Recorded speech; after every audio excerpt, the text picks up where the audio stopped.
Hello, everyone. I'm almost tempted to suggest that you pay no attention to that man behind the screen, but let me introduce myself. I'm Peter Hand, a past president of the International Wizard of Oz Club and a member of the club since 1961. It's my honor to read to you an original Oz story published in 1971 in the very first number of the Oz Club's annual publication, Oziana. The founding editor was Gary Ralph, a high school student in Norman, Oklahoma. The original announcement of the forthcoming Oziana appeared in the Christmas 1970 issue of the club's journal, the Boam Bugle, and explained to club members, "It has been many years since a new Oz book was an annual event, but adventures have by no means ceased to happen in that enchanted land beyond the rainbow. Many members of the Oz Club have talent for telling about these Ozian events in stories, poems, plays, drawings, etc. Until now, however, there has been no satisfactory way to share these creative efforts. It is for this reason that the International Wizard of Oz Club Incorporated has made a special arrangement with the Riley and Lee Publishing Company to issue a magazine devoted to original Oz material." The authors of this story were Fred M. Meyer and Adrienne Martinez. Fred was, in 1957, a founding member of the Oz Club and for many, many years, its managing secretary, handling massive correspondence, promoting Oz in many ways, and overseeing all aspects of the club and its activities. Adrienne Martinez, who more typically wrote under the byline Adrienne Martine, and later, when she became an established writer of science fiction and fantasy novels and stories, Adrienne Martine Martins, grew up in Los Angeles. Fred's passion was always Oz and its myriad manifestations, while Adrienne loved Oz, but was also fascinated by all things fantastic. I had the pleasure of meeting Fred Meyer for the first time in 1964, and although I never met Adrienne Martine, I knew of her from her friends Warren Hollister and Blake Maxim, who joined me in establishing the Winky Convention in 1964. I hope you will enjoy this story as much as I will in reading it to you.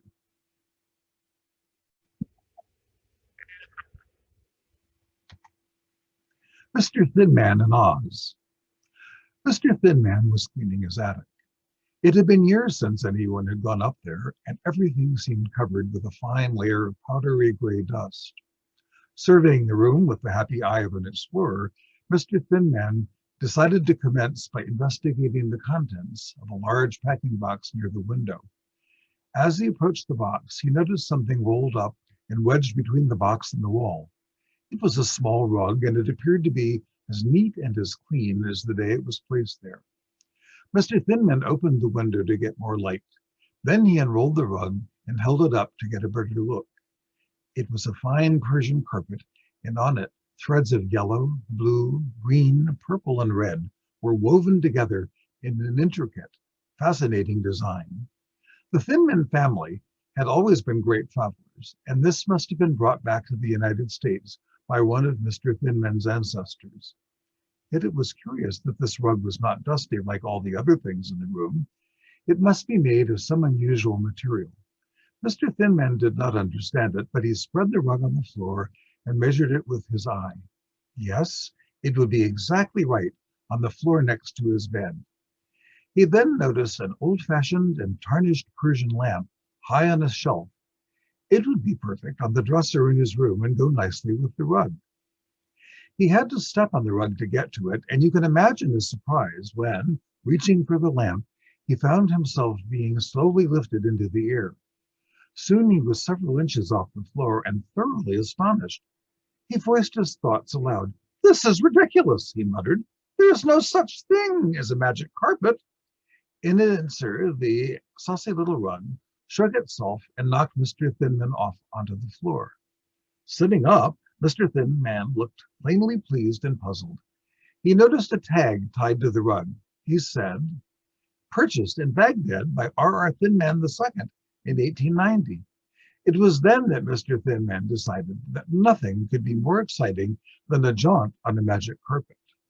Seating himself in the middle of the carpet, Mr. Thinman said, Take me to a land where magic carpets belong. With a whish and a swash, the carpet carried Mr. Thinman out of the open attic and over the little houses of the neighborhood. Mrs. Green, his neighbor, looked up in stunned surprise as the carpet sailed away over the rooftops of the city. Looking down from the carpet, Mr. Thinman could see a broad band of silvery sand below. To the east, a thin line of yellow crept over the horizon. As the carpet approached the yellow land, a tall silk hat blew up towards it. Standing up and reaching to the top of his thinness, Mr. Thinman grabbed the hat and sat down quickly. Standing up on a descending magic carpet is not unlike going down on a fast elevator. The carpet landed and Mr. Thinman got off. Glancing around, he was aware that everything in sight was yellow. The grass, the trees, the birds, even the sky had a yellow tint. He settled the silk hat carefully on his head and rolled the carpet up. Tucking it under his arm, he started walking toward a castle in the distance. Perhaps I can find out where I am, he thought. It seemed perfectly natural to see a castle in a land where magic carpets belonged. Mr. Thinman had gone only a little way when he came upon a small blue stream, the only thing he had seen that was not yellow. It was a rather strange little stream because it was made of tear-shaped blue stones instead of water. Picking one up, Mr. Thinman discovered it was a sapphire. Walking toward the source of the stream, which seemed to be behind a large rock, Mr. Thinman heard deep sobbing sounds.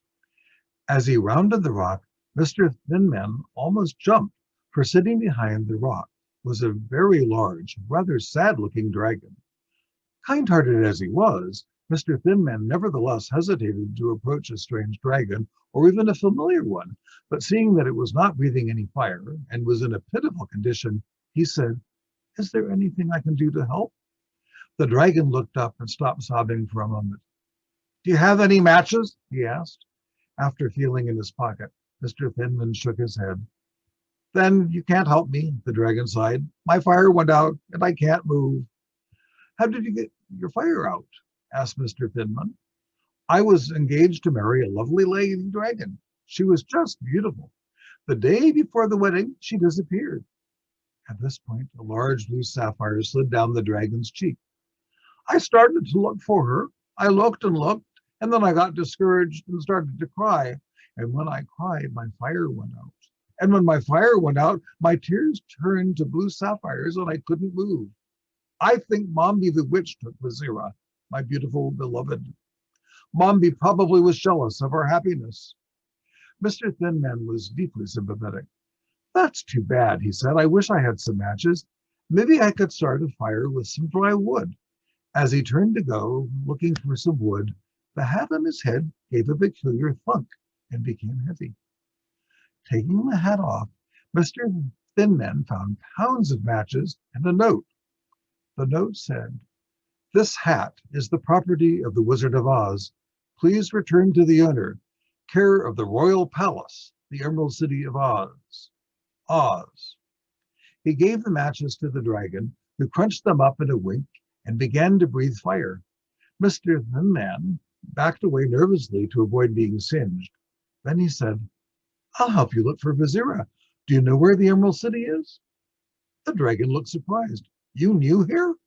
When Mr. Thinman nodded, he drew a rectangular map on the ground, which he divided into 4 triangles. "In the north is the Gilligan country. In the east is the Munchkin country. That's where I'm from. In the south is the Quadling country, and in the west is the Winky country. That's where we are now. The Emerald City is in the middle, where the countries meet," he explained in a tutorial voice. They started to walk towards the castle that Mr. Thinman had noticed first. As they did, Casmar, for that was the dragon's name, filled Mr. Thinman in on important aspects of Oz history and geography. Mr. Thinman showed the hat to Casmar and suggested that they go to the Emerald City and tell the wizard their problem. Since the magic carpet was probably too small for the dragon, they decided to walk. The road, however, seemed to have different ideas. It did not twist and turn, but made nice 90-degree turns until Mr. Thinman and Kazmar realized they were walking away from the castle they had started towards. "Let's get off," said Kazmar, and started to walk away from the road. A large pair of hands grabbed the dragon's tail and calmly dragged him back to the road. The dragon looked surprised because he was not used to anything carrying where it wanted. The hands had meantime disappeared. Mr. Thinman tried to leave too, but was brought back just as quickly as Kazmar. Both wondered how to get off the road into the castle. Kazmar tried breathing fire on the road, but the hands appeared with a bucket of water and threw it in the dragon's face. It did not put his fire out, but it hurt Kazmar sufficiently to stop him from doing it again. Then Mr. Thinman thought of the carpet. He put it down and motioned to the dragon to sit on it. The dragon overlapped the edges of the carpet quite a lot, and Mr. Thinman was not at all sure that the carpet could carry them. He climbed upon Kazmar's back and said, "Fly to the castle," hoping that the little rug could do it. The carpet went straight up, like an ascending elevator, and did not stop until it was high in the clouds. It then swooped down at a mighty speed and brought the passengers to a grinding halt at the door of the castle. The castle was totally run down. Mr. Thinman knocked, and the sound echoed hollowly in the castle. In a few moments, a bent old woman opened the door and looked out timidly. "What do you want? If you are selling anything, we don't need any." "Oh, no," said Mr. Thinman hurriedly. "We're not selling anything. We'd just like directions to the Emerald City." "Emerald City? Don't know. I just carried food to the princess in the tower." "Princess in the tower? Who is she?" inquired Kazmar. "Don't know. Can't remember. Ask her." "Shall we?" asked Mr. Thinman. "Sure," said Kazmar. "She may have heard of Oziana." The old woman led them up a long flight of stairs. Sure enough, there was a lovely girl locked in the tower. Mr. Thinman peeked in at the barred door and said, "Who are you, miss?" "I really don't know. The first thing I remember is when I was put in the tower, and that was just ages ago." Mr. Thinman looked around for the key to the door, for he did not want to leave the princess there. He was sure the wizard could break the enchantment and return the princess to where she belonged. "Oh, my poor back. The rheumatism will be the end of me." It was the old woman bringing the princess her lunch. She blinked as she looked at the dragon and Mr. Thinman, for she did not remember letting them in. She watched them curiously and then backed away quickly when Kazmar came towards her, breathing fire. "Why did you burn down the door, dragon?" she asked suddenly. Kazmar and Mr. Thinman looked at her for a moment, and then Kazmar took a deep breath.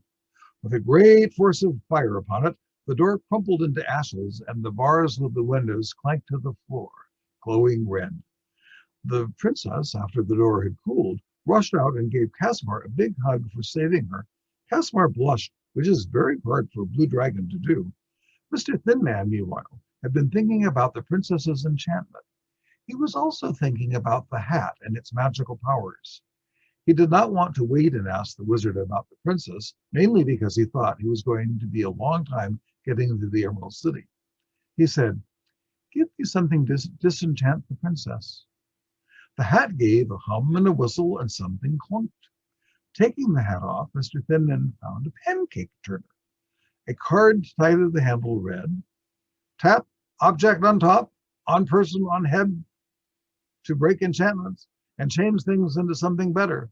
Patent by the Wizard of Oz." Mr. Thinman tapped the princess on the head and then stepped back quickly because she was changing size enormously. In a few seconds, the princess had become a rather large female dragon. Kazmar greeted her with a cry of joy, for it was his sought-after Vizira. Both dragons talked at a great rate, and the tower became quite hot from their fiery breaths. Finally, Kazmar said, "Thank you for finding my Vizira, Mr. Thinman. Now we had better go tell our relatives the good news." And with that, they dashed down the stairs and out the door. The old woman bent down and picked up the magic turner with which Mr. Thinman had dropped in the excitement.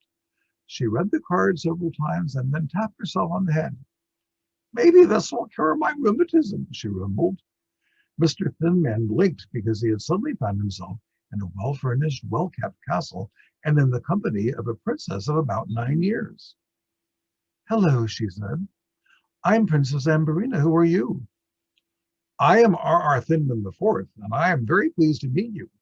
They started to talk, but they were interrupted by a huge man who bellowed, "Who is this man, and why are you talking to him?" It was the king, Amberina's father. "Why, Daddy, we were all enchanted. This man rescued us, and I'm going to marry him." "Really? Then, my boy, you shall have half of the kingdom and the hand of my little daughter, when she reaches a marriageable age, of course." "Excuse me, sir, but really I can't wait. I have several pressing engagements at home." "What?" roared the king. He drew his sword and started menacingly toward Mr. Thinman. Then, suddenly, a blast of fire crackled across the room and played along the sword, which immediately became too hot to hold comfortably. With a howl, the king dropped the sword and jumped back 3 feet. It was Casmar and Vizira. Just outside the castle, they had met the Wizard of Oz, who had been looking for his top hat. They were astonished by the change that had taken place in the castle and decided to come inside to see what had happened. They were just in time. The wizard suggested that they leave before the king recovered and decided to call out the guard. Once outside the castle, Mr. Thinman thanked the dragons for coming to his assistance and wished them much happiness together. Then he and the wizard bade them goodbye and took a fast carpet to the Emerald City. The wizard was much impressed by the flying rug and its beautifully colored designs. He took both Mr. Thinman and the carpet straight to Ozma, who greeted her visitor graciously and listened to the story of his adventures attentively. Then she examined the magic rug with great excitement. "Why," she exclaimed, "this is the famous flying carpet of Oz. With it, emperors of Oz could visit all parts of the country and rule effectively. No one has seen or heard of it since the days of my great-grandfather, Ozandahan. I wonder if we will ever know how it left Oz." Upon hearing this, Mr. Thinman at once presented the carpet to Ozma, and the wizard, with his top hat restored once again, in turn gave Mr. Thinman a carpet with identical pattern to the first one, but without its magical powers. "This kind is much safer to have," smiled Mr. Thinman. During the next 2 days, he had a splendid visit with the celebrities of Oz, and had no less than the Wizard of Oz himself to guide him about the magical capital city. Then one evening, the wizard transported a weary but very happy Mr. Thinman and his substitute carpet back home to America. The rug was quickly placed on the floor beside his bed, where it proved to be most satisfactory. As he prepared for bed, Mr. Thinman thought sleepily, "Tomorrow I must go back to the attic and polish that Persian lamp from my dresser." Fred Meyer and Adrian Martinez.